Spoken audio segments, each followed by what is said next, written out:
think it's time, Riles, for a classic JP and the Beans top 5. Top 5. That's what we're here for. That is what we're here for. Top 5. All right, so this episode's top 5 are our top 5 Batman villains, with one major caveat.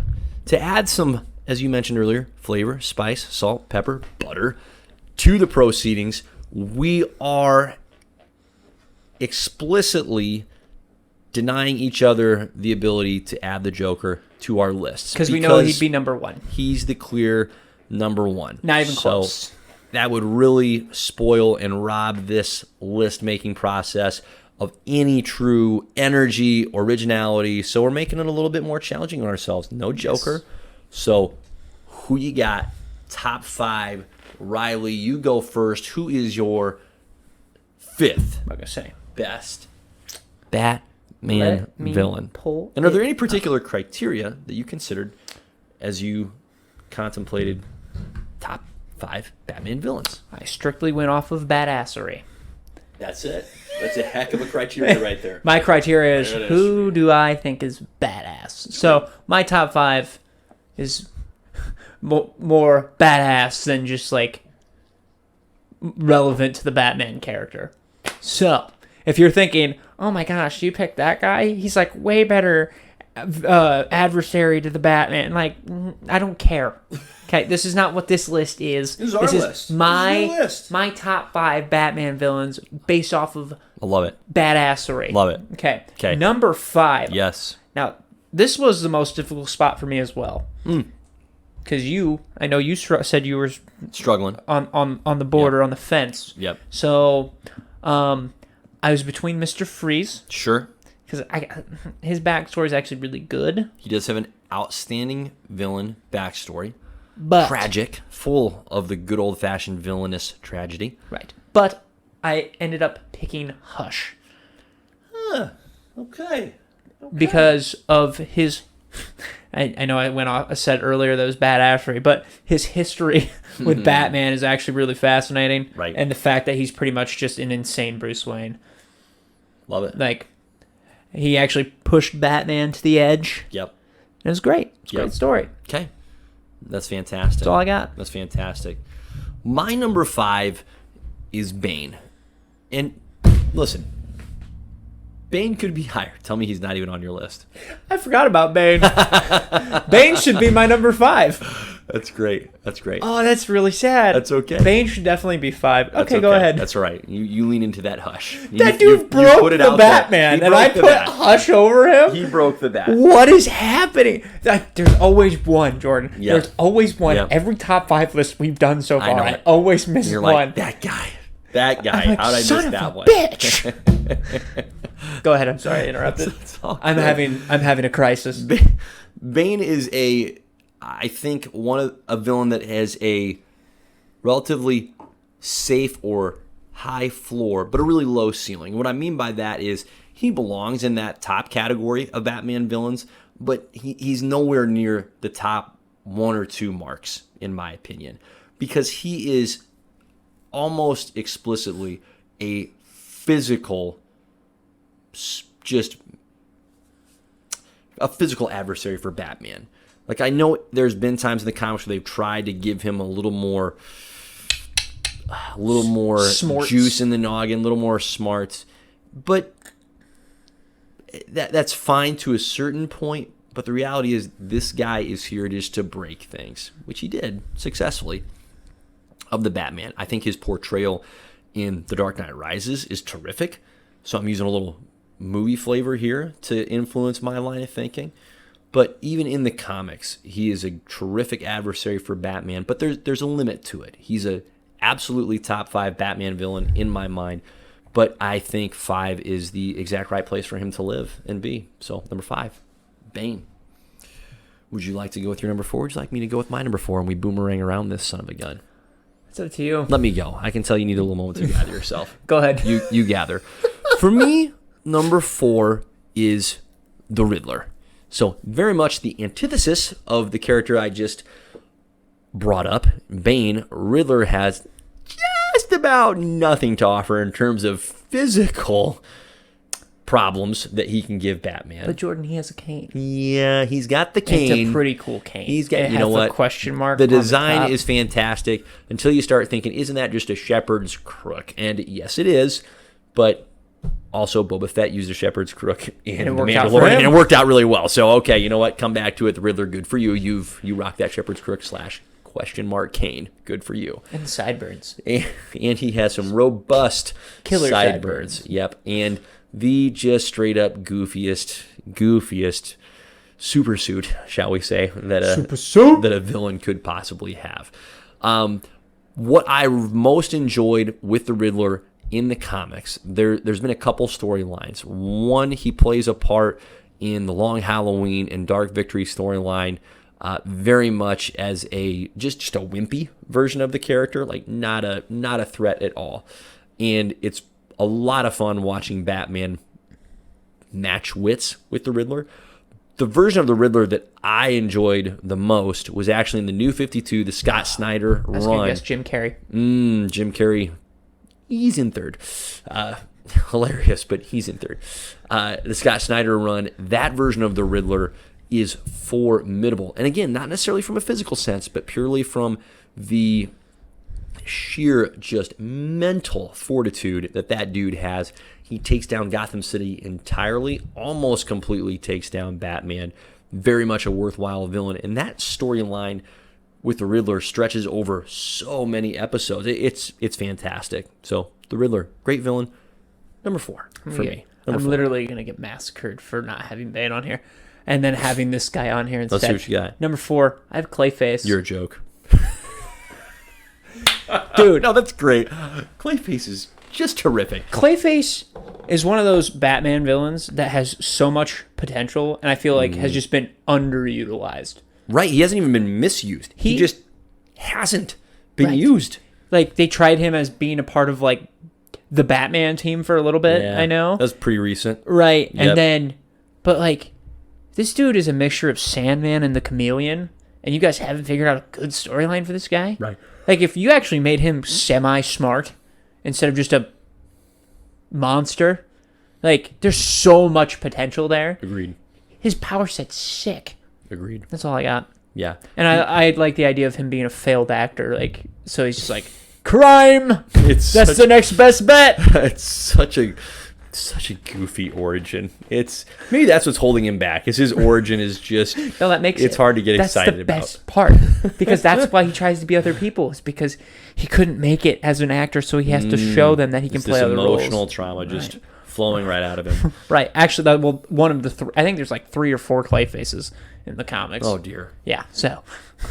I love his role in Hush. That was really well utilized. Yes, it was. Yeah. And my point. Just got to use him more. He's just like. Yep. Just got to use him more. Being used. Yep. Like, yeah. Yep. He can do better. Right. He can do better. All right. So. Good pick. Who's your number 3? Number 3, I have the Riddler. There you go. go. For the same reasons that you have. That's great. Because he challenges Batman. Like, Bane is his physical match. And, yeah. Riddler is his mental match. That's fair. Like, I don't think anyone else is going to challenge Batman on an intellectual level quite like the Riddler. Mm-hmm. So, yeah, it's great. It's great. Love that. All right, good pick for your number 3. My number 3 is TwoFace. Wow. Wow, not even on my list. I've got TwoFace up there, and this has a lot to do with how he's utilized in The Long Halloween and in The Dark Knight. In that movie and in that comic, he is so well utilized because he has a pre-existing relationship as Harvey Dent prior to being turned into Two-Face with Batman, which makes his turn from Harvey into Two-Face that much more devastating because he was an ally and he was a friend to Bruce Wayne, to Batman, and for him to get twisted from ally to villain, there's no other Batman character or Batman villain that fits that particular category. All the other villains have always been in their villain lane, so to speak. But Two-Face has that unique tie to Batman's history of former friend and ally, and that is such a big part of what makes him such a formidable villain, because it draws or really tugs at Batman's desire to, yes, vanquish evil, but also challenges him from the perspective of, can you rehabilitate some of these villains? Can you do more than just crush them? Can you bring them back out of that pit? So, Two-Face, my number 3. All right. Number 2, the Court of Owls. We've talked about the Court of Owls a ton on this podcast. Can't talk about them too much, I don't think. They're an incredibly fresh and relatively new take on a Batman villain, but they are a combination or almost an amalgamation of all these other villains where they occasionally get the better of Batman mentally, physically, even emotionally messing with him. I couldn't enjoy the Court of Owls as a Batman villain enough, so that's my number 2. How about you, Riles? That's also my number 2. Yes! I thought that was going to be your number 1, so I was kind of surprised. Now I'm wondering what your number 1 is. But they're behind the scenes in the background, even hiding underneath the Batman's nose. Rascals. Is what's incredible. Just rascals. With the Court of Owls. Yeah. Jeez, what's your number 1? Ah, man. You got to go first. You got to reveal your number 1 first. I know. My number 1, the leader of the League of Assassins. Ah, nice choice. Nice choice. And the Demon's Head, Ra's al Ghul. Let's go. Because we were talking about... Great pick. He's not even on my list. Wow. Yeah, see, we were talking about, like, intelligence. That's what Riddler brings to the table. Yep. Bane brings a physical presence. Ra's al Ghul, as a strategist as a whole, probably competes with all of his villains, if not surpasses them by a large margin. And surpasses him in just sheer resources. Right. The dude is rich. The effects that the Lazarus Pit has had in the Batman mythos as a whole is huge. Yep. Ra's has seen a lot of things, done a lot of things. He's the grandfather to Damian Wayne. Like, right. Ra's is that guy. There's a ton of ties in there. He can hold his own. Mm-hmm. Master with the sword, ain't afraid to kill somebody. It's great. It's fantastic. He's not even afraid to die because he's got the Lazarus Pit. That's part of what makes him so terrifying is he's just incredibly reckless. Incredibly reckless. And he trained Batman. Yep. Which is dope. Yep. And he played by Liam Neeson, even cooler. Wow.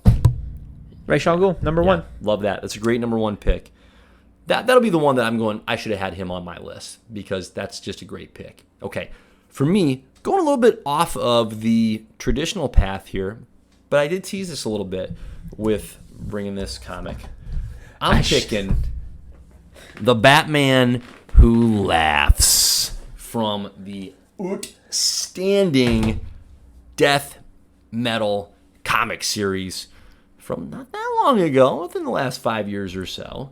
And this, I could be accused, if there were to be a rules committee, I could be accused of cheating here. This is border. I could be accused of cheating definitely here. Border. Yeah. So, is this? That's what I thought about. Have I taken HGH? Have I?